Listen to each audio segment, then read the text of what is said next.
ঋত বিদ্যাকে চ্যাটার্জি বাড়িতে আনে মৃত বলে, আর শ্রাবণকে মিডিয়ার প্রেসারে অবশেষে অ্যারেস্ট করে থানার ওসি হোস্টেল ভাঙার পূর্বেই। বন্ধুরা, আজকের পর্বে আমরা দেখতে পাবো যখন বিদ্যা ব্যানার্জিকে ঋত বলে তুমি আমার বাড়িতে যাবে আজকে, তখনই বিদ্যা বলে কি বলছোটা কি তুমি, এটা কি করে সম্ভব। তখনই বিদ্যা অবাক হয়ে যায়। ঋত বলে কেন, আমার চ্যাটার্জি বাড়িতে গিয়ে তুমি ওখানে থাকবে। বিদ্যা বলে কীভাবে নিয়ে যাবে আমাকে। তখনই ঋত বলে কেন, খাটিয়া করে বলবো তুমি আর বেঁচে নেই। সবাই অবাক হয়ে যাবে। তখন ঋতকে জড়িয়ে ধরে বিদ্যা এবং বলে তুমি যেটা ভেবেছো সেটাই করো, আমি আর কিছু বলবো না তোমাকে, কিন্তু একটা কথাই বলতে চাই, কিছু হলে বিপদ আমাকে সামনে নিও। তারপর ঋত কোলে করে অবশেষে চ্যাটার্জি বাড়িতে নিয়ে আসে এবং সেইখানে প্রশ্ন করতে থাকে, ঋতের বাবা কি করতে এই মেয়েটা কিনেছিস, এ তো মারা গিয়েছে। সঙ্গে সঙ্গে ফাগুন অবাক হয়েছে এবং ঋত বলে এই মেয়েকে আমি মারা যাওয়ার পূর্বে বিবাহ করেছি আবারও। সমস্ত হসপিটালের লোকজন সবার সামনে ওর মাথাতে সিঁদুর পরিয়ে দিই, ওর স্মৃতি আমার এই সিঁদুরে ভরিয়ে দিয়েছি। তাহলে আমি ওকে কেন বাড়িতে আনবো না, আমি ওর শেষ ইচ্ছাটা পূরণ করতে চাই। তখনই রাজদীপ চ্যাটার্জি রেগে গিয়ে তার সন্তানকে একটা ঠাঁটির চড় মারতে চায়। ফাগুন বাধা দেয়, বলে কি করছো বাবা, মেরো না, ও আবেগের বশে ভুল করে ফেলেছে, মারা গিয়েছে তো। বিদ্যা আর কোনো চিন্তা নেই। সঙ্গে সঙ্গে রাজদীপ চ্যাটার্জি তো রেগে ক্ষুব্ধ। সে বলে যে মারা গিয়েছে তাকে তুই কেন বিবাহ করবি। তারপরে রিত বলে আমার শেষ ইচ্ছা বিদ্যা এ বাড়িতে আসবে, তাই আমি এনেছি। এবং ত্রিধা মেনে নেয় তাদেরকে। অপরদিকে বিল্ডিং ভাঙতে পৌঁছে যায় বুলডোজার নিয়ে শ্রাবণ ও নিপুণ মল্লিক। একে একে সমস্ত বিল্ডিংয়ের ক্রিয়াকলাপ ভাঙা শুরু করে দেয়, আর রেকর্ড করা ভিডিও বিল্ডিং ভাঙবে বলে সেই সমস্ত কিছু মিডিয়াদের কাছে পাঠিয়ে দেয় পঙ্কজ খাসনবিস। নিপুণ নিচে এসে দেখতে থাকে বিল্ডিংটা ভাঙা হয়েছে কি। সেই মুহূর্তেই তখনই থানার ওসি কল করে রাজদীপ চ্যাটার্জিকে এবং বলে ফোনটা একবার চেক করে দেখো, সমস্ত গল্প আমাদের ফাঁস করে দিয়েছে, এবার তো আমরা বাধ্য অ্যারেস্ট করতে নিপুণ ও শ্রাবণকে। তখনই বড়বাবু ও সেইখানে পঙ্কজ খাসনবিস চলে যায়, বাধা দেয় হোস্টেল ভাঙতে। নিপুণ বলে তোদের সাহস কী করে হলো এই কাজটা করছিস, তোরা আমাদেরকে বাধা দিচ্ছিস। তখনই পঙ্কজ বলে ওই রাস্কেল নিচে নেমে আয়। শ্রাবণ নিচে নামতে না চাইলেই পঙ্কজ খাসনবিস তাকে টেনে এনে একটা বাঁদরের গালে ঠাঁটির চড় মেরে দেয়। বলে বেশি বার বেড়ে গেছে তোর, তাই না, বারবার বারণ করছি কথা শুনতে পাস না, এতবার বারণ করতে আমার ভালো লাগে না। এবং ওই থানার ওসিকে বলে অ্যারেস্ট করবে নাকি সমস্ত এভিডেন্স একটা একটা করে পাবলিক করব, তুমি যে ঘুষ খেয়ে ওদের সাথে হাত মিলিয়ে আছো। থানার ওসি নিজের চাকরি বাঁচানোর জন্য এবং রিপোর্টারদের চাপে অবশেষে সে হোস্টেল ভাঙা বন্ধ করিয়ে দেয় এবং অ্যারেস্ট করে নিয়ে চলে যায় তার সাথে শ্রাবণ ও নিপুণ মল্লিক। খুনি খোঁজ পৌঁছয় রাজদীপ চ্যাটার্জির কাছে। সে বলে কি হচ্ছে কিচ্ছু বুঝতে পারছি না। এদিকে তোমরা বলছো মারা গিয়েছে বিদ্যা ব্যানার্জি, ওদিকে বিদ্যা ব্যানার্জির সাথে হাত মিলিয়ে হোস্টেলটাকে তাহলে বাঁচাচ্ছে কে। আমার মাথায় কিছুই ঢুকছে না, সত্যি বোকা লাগছে আজ। রিত যখন চোখ মেরে দেয় বিদ্যাকে, বিদ্যা পিটপিটিয়ে সব দেখতে থাকে। সে শুধু মজা নেয় রাজদীপ চ্যাটার্জির ব্যবহার আচরণ ও সমস্ত কিছুর। তখনই ত্রিধা চ্যাটার্জি বলে বাহ, মেয়েটা শেষ পর্যায়ে এসেও জিতে গেল, পারলে না তুমি। বল না যে ঘুষ খেয়ে মানুষ শেষ জেতাটা জিততে পারে না, জিত সর্বদা সত্যেরই হয়, সেটা আগে আর পিছিয়ে। আজ তার উপযুক্ত প্রমাণ দেখে নিলে। রাজদীপ চ্যাটার্জি, তুমি যতই চেষ্টা করো ওই মেয়ের সাথে তুমি কোনোদিনই জিততে পারবে না, যে মেয়েটি মৃত্যুর দ্বারগড়ায় চলে গেছে কিন্তু তোমাকে হারিয়ে দিয়ে গেল। রাজদীপ চ্যাটার্জি তখন হাসতে থাকে। সে বলে একবার সে বাঁচিয়ে নিল, বারবার তো পারবে না, এবার তো সে মরে গিয়েছে, তখন তখন কী হবে। যাই হোক, এই মেয়েটিকে এখান থেকে বার করো শীঘ্র। রিত বলে না, আমি আমার স্ত্রীর সাথে সংসার করতে চাই। রাজদীপ বলে কি বলছো কি, তোমার স্ত্রী মৃত আর তুমি ওর সাথে সংসার করবে, তুমি কি সত্যি পাগল হয়ে গেলে নাকি। আমি কিচ্ছু বুঝতে পারছি না রিত, তুমি কি বলতে চাইছো। তখনই রাজদীপকে রিত গিয়ে বলে বাবা, আমি ওকে সবার সামনে বিবাহ করেছি, আমি এবার ওর সাথে ফুলশয্যা করব, একসাথে সমস্ত কর্মকাণ্ড করব যেগুলো বিয়ের পরে রীতিনীতি মেনে করতে হয়। কেন, তোমার কোনো প্রবলেম আছে। রাজদীপ চ্যাটার্জি বলে, অবশ্যই তুমি একটা মৃত ব্যক্তিকে এই বাড়িতে রাখতে পারো না, এটা ঠিক নয়, ওর সঙ্গে সঙ্গে দাহ করে শেষ করো বিষয়টি। তখনই হৃদ বলে, না বাবা, ওকে মৃত বলো না, ও আমার ভালোবাসা, আমি ওকে ভালোবাসি। তারপরেই চোখ পিটপিট দেখে নেয় ত্রিধা চ্যাটার্জি, সে হাসতে থাকে আর হৃদ মাকে চোখ মেরে দেয়।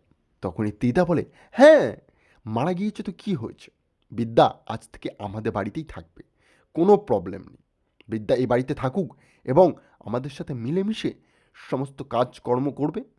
তখনই রাজদীপ বলে, তোমার কি মাথাটা খারাপ হয়ে গেছে নাকি ত্রিধা?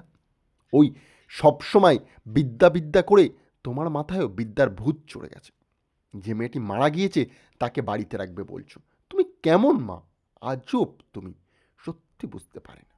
তখনই রাজদীপ চ্যাটার্জি ও ত্রিধা চ্যাটার্জি মিলে বিদ্যা ব্যানার্জিকে নিয়ে চলে যায় তার ঘরে, এবং বারবারই বাধা দিলে রাজদীপ কোনো কিছুই করতে পারে না। সে অবশেষে হার মানে তার স্ত্রী ও সন্তানের কাছে। এবং ফাগুন বলে, কি হচ্ছেটা কি বাবা, আমি কিচ্ছু বুঝতে পারছি না। ফাগুনের মা বলে, এটা কি, একটা মানুষ মারা গিয়েছে, তারপর তাকে নিয়ে এইসব নাটক করা তো উচিত নয়, কেন এইসব করছেন আপনারা বুঝতে পারছেন না? এটা একটা খারাপ জিনিস, ও মারা গিয়েছে, দাহ করুন, ওনাকে এখন এখানে এনে কষ্ট দেয়া এটা ঠিক নয়। তখনই রাজদীপ চ্যাটার্জি কিচ্ছু বুঝতে পারে না, সে সঙ্গে সঙ্গে ফোন করে থানার ওসিকে এবং বলে, কাজটা কত দূর, সব ঠিকঠাক চলছে তো? তখনই রাজদীপ বলে, কি ঠিকঠাক চলবে, কেন সব বুঝতে চাইছো না তুমি, এখন ঠিকঠাক কিছু চলে? হ্যাঁ, ওদেরকে তো তুলে নিয়ে চলে গেছে। তখনই সে বলে, কি বলছো, তুলে নিয়ে চলে গেছে মানে? বলে, হ্যাঁ, আমি বাধ্য হয়েছি, আমাকে বাধ্য করেছে ওই অ্যাডভোকেট, আর ওইদিকে দাঁড়িয়ে আছে সমস্ত মিডিয়ার দল, সাথে পঙ্কজ খাসনবিস, আমাকে ফাঁসিয়ে দিয়েছে। তোমার সাথে আমি যে কথা বলছিলাম প্লাস পঙ্কজ সেই সমস্ত কিছু রেকর্ড করে নেয়, আর নিপুণ ও শ্রাবণের বিরুদ্ধে এভিডেন্স নিজে একাট্টা করে, সেই সমস্ত এভিডেন্সের দ্বারাই সমস্ত পাবলিকালি করে দেয়, এবং বলে আরও নাকি ওদের কাছে এভিডেন্স আছে। তখন আমি কি করতাম কিচ্ছু বুঝতে পারিনি, তাই খামোখা নিজের পাপ আর চাকরিটা বাঁচানোর জন্য বাধ্য হয়ে একান্তর আমি ওদেরকে ওখান থেকে তুলে নিয়ে আসি। তখন রাজদীপ চ্যাটার্জি বলে, কোটি টাকা দিয়েছি তোমাকে, মোটা মোটা টাকা খেয়ে এখন আমার কাজে বাধা সৃষ্টি করছো চাকরির জন্য? তখনই রেগে যায় ওসি, এবং সে বলে, মুখ সামলে কথা বলুন, আপনি ভুলে যাচ্ছেন আমি যদি ওদেরকে অ্যারেস্ট না করতাম তাহলে মিডিয়ার লোক আপনার কলেজটার বদনাম করে দিত, তখন কি করতেন? রাজদীপ বলে, সে যাই হোক আমি বুঝে নেব, তুমি আপাতত ওদেরকে ছেড়ে হোস্টেলটা ভাঙার কাজটা শেষ করো। থানার ওসি বলে, তা তো আর হবে না, ওদেরকে এখন ছাড়া ইম্পসিবল, নাহলে আমি যে ফেঁসে যাব, আর আমি কোনোভাবেই ফাঁসতে চাই না, তাতে যত কষ্টই হোক আর যাই হোক আমি ওদেরকে ছাড়ছি না। তখনই রাজদীপ বলে, তুমি কি আমাকে তাহলে হুমকি দিচ্ছ নাকি, তুমি ঠিক কী চাইছো বলো তো? থানার ওসি হও এর মানে এই নয় তুমি যাচ্ছে তাই নিজের মন মানি করতে পারবে, আমি কিন্তু লোকটা সুবিধার নয়, আমি যখন চাই তখন তাই করতে পারি, তাই খামোকা আমার পিছনে লেখো না। থানার ওসি বলে, আপনি যা ইচ্ছা তাই করেন, কিন্তু এই মুহূর্তে এক্ষুনি আমাদের পথে কাঁটা হবেন না, বোঝার চেষ্টা করুন।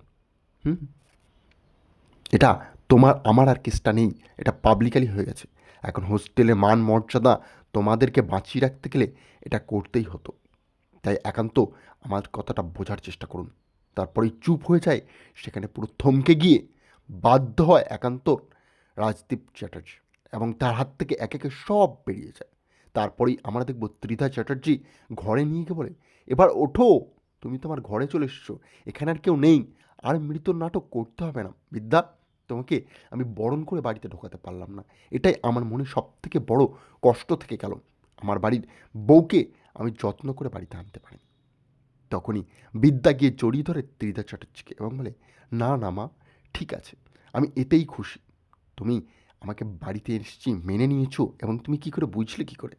তখনই সে বলে, তুমি যে চোখগুলো পিটপিট করছিলে সেটা আমি দেখতে পেয়েছিলাম, তাই থেকেই বুঝে গেছি যে তুমি এটা নাটক করছো। সে যাই হোক, হ্যাঁ, খুব বুদ্ধিমানী কাজ করেছো কিন্তু তুমি, তোমাকে ধরা এতটা সহজ ছিল না। তোমার শ্বশুরকে তো তুমি একদম বোকা বানিয়ে দিয়েছো। ফাগুন, তার মা, সবার সামনে দিয়ে ঠিক কীভাবে বাড়িতে ঢুকে গেলে? অদ্ভুত। তোমার সাথে লড়াটা কিন্তু এতটা সহজ নয়। সে যাই হোক, বাঁচাতে পারলে হোস্টেলটাকে? তখনই বিদ্যা বলে, অবশ্যই। হোস্টেলটা আমার জীবন, আমি ওটাকে হারাতে কোনোভাবেই পারবো না। ওতে গরিব লোকেরা, যারা টাকা না দিয়ে পড়তে পারে না বড় বড় কলেজে, সেই সব লোকেদের জন্য হোস্টেলটি। আর সেটা আমি ভেঙে ফেলবো? ইম্পসিবল। কোনো দিন নয়। যেটা হওয়ার নয় সেটা আমি হতে দিতে পারি না। তারপরেই বিদ্যা ব্যানার্জি কাঁদতে কাঁদতে শাশুড়ি মাকে জড়িয়ে বলে, থ্যাংক ইউ আবারও আমাকে বাঁচিয়ে নেওয়ার জন্য। তুমি না থাকলে হয়তো এই বাড়িতে আজ আমি আসতে পারতাম না। এতটা সহজ হতো না এই যাত্রাটা। তোমার জন্যই এত সুন্দর করেছি। এডিথ বলে, মা সত্যি তুমি আজকের দরে আমাকে বাঁচিয়ে নিলে। আমি একটুর জন্য ফেঁসে গেছিলাম বাবার প্রশ্ন উত্তরের জালে, কিন্তু তুমি ঠিক সময়টা এসে আমাকে সেখান থেকে রিকভার করলে। তারপরেই আমরা দেখব প্রফেসর বিদ্যা কল করে পঙ্কজ খাসনবিসকে এবং বলে, সব কিছু ঠিকঠাক আছে তো? তারপরেই পঙ্কজ খাসনবিস হাসতে থাকে, বলে, হ্যাঁ, কোনো চাপ নেই, তুমি ঠান্ডা থাকো, খামোকা টেনশন নিচ্ছ। এতটাই সহজে পুরো কেসটাকে হ্যান্ড ওভার করে দিয়েছি, ওসির হাতে বাধ্য হয়ে উনি অ্যারেস্ট করছে। আর কি করবে? অ্যারেস্ট করা ছাড়া যে কোনো পথ ছিল না তাদের হাতে। তাই একান্তই নিজে গিয়ে সমস্ত লোকজনের সামনে ওকে অ্যারেস্ট করে। কারণ মিডিয়ার যা প্রেসার দিচ্ছিল আর বারবারই বদনাম করছিল কলেজের, সেই জায়গায় দাঁড়িয়ে উনি ওটা করতেই একদমই বাধ্য ছিল। তারপরেই হাসতে থেকে বিদ্যা ব্যানার্জি আর পঙ্কজ খাসনবিস বলে, সত্যি এবারের যাত্রায় বেঁচে গেলাম। আর এত সহজে ওই শ্রাবণকে ছাড়া যাবে না। নিপুণকে যেভাবে হোক ঠান্ডা করতে হবে। ওই শ্রাবণ আর নিপুণ এক জায়গা হলে এই খেলাটা এত সহজে আমরা জিততে পারবো না। ওরা দুজনে মিলে বারবার প্ল্যান করবে এই হোস্টেলটিকে ভাঙার জন্য। কিন্তু এবার যেমনভাবে বেঁচে গেছি, প্রত্যেকবার তো আর পারবো না বাঁচতে। তাই আমাদেরকে এমনভাবে পুরোটা প্ল্যান বানাতে হবে যাতে ওরা আর ওই হোস্টেলের দিকে চোখ তুলে না দেখাতে পারে। এমন একটা কেস আর এফআইআর করে দিতে হবে, সারা জীবন যেন ঝুলে থাকে। তখনই পঙ্কজ খাসনবিস বলে, আমার তো মনে হয় না ওরা টাকার জোরে আবারও কিছু না কিছু উপায় বার করে নেবে। কারণ ওদের পিছনে রাজদীপ চ্যাটার্জি